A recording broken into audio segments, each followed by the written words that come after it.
Let me just say thank you all for the birthday wish. Saturday was my birthday, and it's just been amazing. And so I was thinking about it over the weekend. Matter of fact, I wanted, most of you know how old I am, right? 200? Close. Who said that?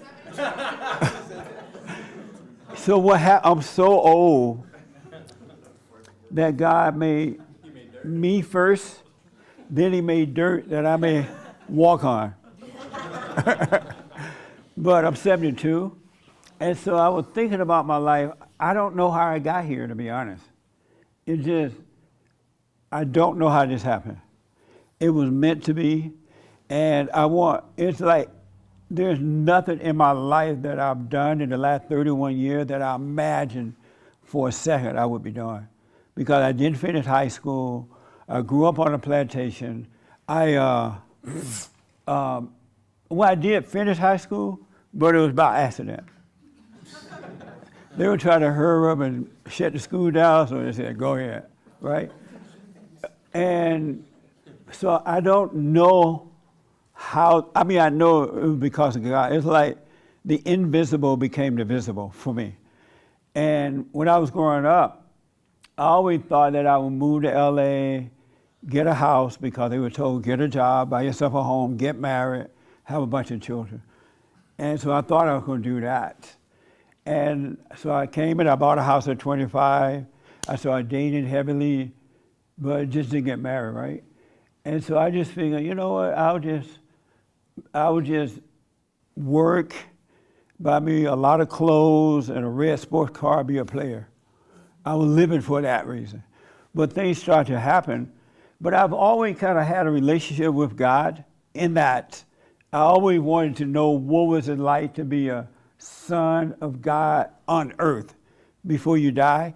And so I've always wondered about that. So I've always kind of been seeking the Father to understand that. So I never really went away from that, even though I went out and did some crazy things. But then my life changed when I asked God to let me see myself. One thing just led to another one, because I had conflict. I was a beta male. Even though I dated a lot of women, I didn't know how to deal with them in the right way. And so God let me see it, and everything just changed. And I almost have forgotten what I was before, because it seemed as though I have no past. When I think about the past, I have to really think about it. And when I tell people about it, it's almost like I'm making it up, right? I never had any idea that God loved us the way that he loved us. He loved us differently than human beings love one another. There is no comparison at all, none. You can't compare human to human love to that of God to human love. In God, there is no feelings. You don't feel love. There's no doubt. There's no worries. There are no worries. There's no plan. I haven't had a plan in Barn is 31 years old. I've never made a plan. I literally do not know what to do next. And so what I've done, and I love it, is taking one day at a time. And each day will take care of itself. Whereas the experts with the degrees say that you need to get a degree in business. And then you have to make a loan. Then you have to write out a plan and all this stuff, right? And by the time you've done all that, you're so worn out and afraid that you don't do it. But if you just one step at a time, life will unfold by itself. And that's what he has done for me. And it's mind-blowing. And I want you to know, if you are willing not to have a plan, to just let your life unfold, it'll happen to you too. And another thing I realized that I didn't know before, and the reason I know this now is because it happened to me, but a lot of people judge themselves. And what they judge is their action, the things that they're into. Drugs and alcohol and sex and lying and whatever you're into, right? If you're heard that that's wrong. And so they tell you, you need to repent from that. And all around the world, people are judging themselves for the wrong reasons. They try to stop doing things, and if they can't stop, They hate themselves for it. But if they should stop for a while and they find themselves going back to it, they're like, oh, I thought I was with God. God hate me. But he doesn't hate you for what you're doing. Not at all. What he want that I did not know before, he want to change their heart. Salvation is about changing their heart from hate to love. So when you return to the Father, that's exactly what happens. Your heart changes. And you will still find when you first wake up, because when your heart changes, you wake up just like that, right?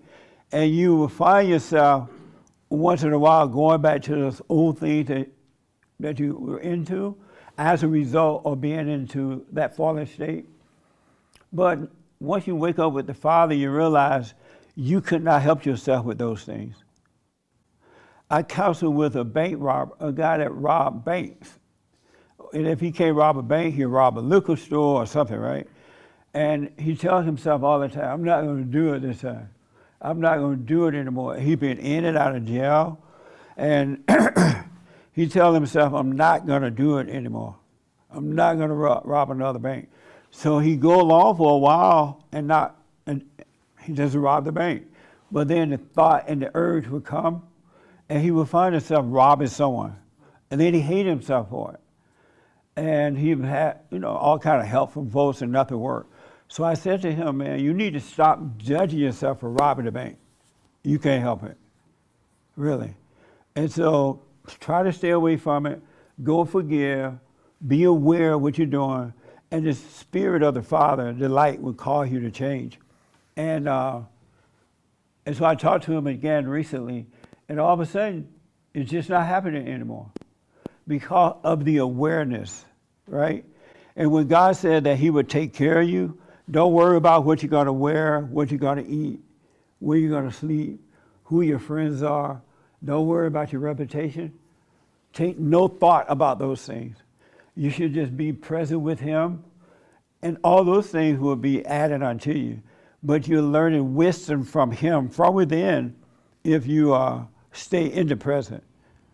I want to urge you, you got to stay in the present. And after a while, you forget about the thoughts. And when they do come, you recognize them and you know they're from Satan, and they just go. Really, it's so amazing. And what I notice is that children of God, I've seen it happen with myself, when people turn against you or talk about you or take your stuff, it's not a big deal anymore. You don't overreact because you don't identify with that. And it doesn't mean that you don't take action if you need to. It's just that you don't overreact to it. It's almost like what I imagine magic is, but it's better than that. Because this is for men and women, you got to return to the Father, and your life will change by itself. You can't change anything about your life. And it's not like what the Bible thumpers have been talking about. They act like, almost like they're trying to trick you to love God. You're going to hell if you don't repent. You're going to hell if you continue to lie and cheat and steal, right? You don't have to learn the Bible. There's nothing wrong with reading the Bible. Read it. Don't remember it. Put it away. Everything we need to know is already in us. I was reading about this guy, Nehemiah, in the Bible. Anybody ever heard of him? But what I was reading Nehemiah over the weekend, and I noticed that, he was either born in slavery or put in slavery, right? And at that time, the Jews were taken somewhere, to Babylon, 1,000 miles away from wherever they were. And they stayed enslaved for 50 years. Generations died. And there was a new generation being born in slavery, right? But the point I learned from it during those days is that the economy, everything that's happening in the world right now, happened then. Economy was bad. The government was bad. The intellectuals were bad. The Pharisees were bad. And they were trying to control the people. And I was like, wow, that's exactly what's happening right now. The economy is bad. The intellectuals are out of control. They have no idea what they're talking about. And they're all in it for power. It's not about we the people at all. It's all ego. And it seems as though the more education they have, the worse they are. And they're so open about it today. And they will destroy this country in order to get the power over you and enslave you. So everything, and so I realized from that, because this guy, Nehemiah, his days were way before Christ came, right? And so Christ came and he created a new world. And so this world outside of us, it's the same world that was happening back in Nehemiah days. People sucking the life out of one another. They don't get along. They hate one another because this earth is of Satan. And so he still rules this earth. But for the children of God, God will rule us from within. That's why you must be born again and live from within, because this world is going to go through a lot. And if you want to survive it, you must be living from the world, the reality within, because there is no love in this world. Zero love. Satan is roaming the earth. Satan and his little demons are roaming the earth to see who he can devour. But if you are born again of God, you can make it through it. You will have no fear. He will take care of you. You will be able to speak up for yourself. You would not worry about the economy, because people jump off the bridge when they hear the economy is dropping. You know what I'm saying? I know some guys who are involved in Bitcoin or something like that. And then some guys are not. They're involved in something else like that. And so apparently the Bitcoin people are losing. This thing went down or something, right? I just happened to overhear it. And then the little guy that invests in little stuff was laughing at the Bitcoin guys. He was like, oh, that's good. I knew it. And the Bitcoin guy told him, well, the little stuff you're doing is what? What did they say to him? They said that what they're doing is child's play, and Compared to the Bitcoin people. compared to the Bitcoin, we're playing a more advanced game, something more in the future. Yeah. But I want you to know, don't put your faith in anything or anyone but God. Don't put faith in the Bible, your mama, your daddy, your brother, your friends. Only have faith in God. And then you can survive all things. You can overcome. And stop overreacting, really. Every time you overreact, you lose. Every time. But when you can be still and go through it, you overcome anything. So I urge you, do what you want. And I know a lot of you have done it. Forgive your mothers, return to your father, so you can enter the kingdom. Christ made a new kingdom, and I see why now.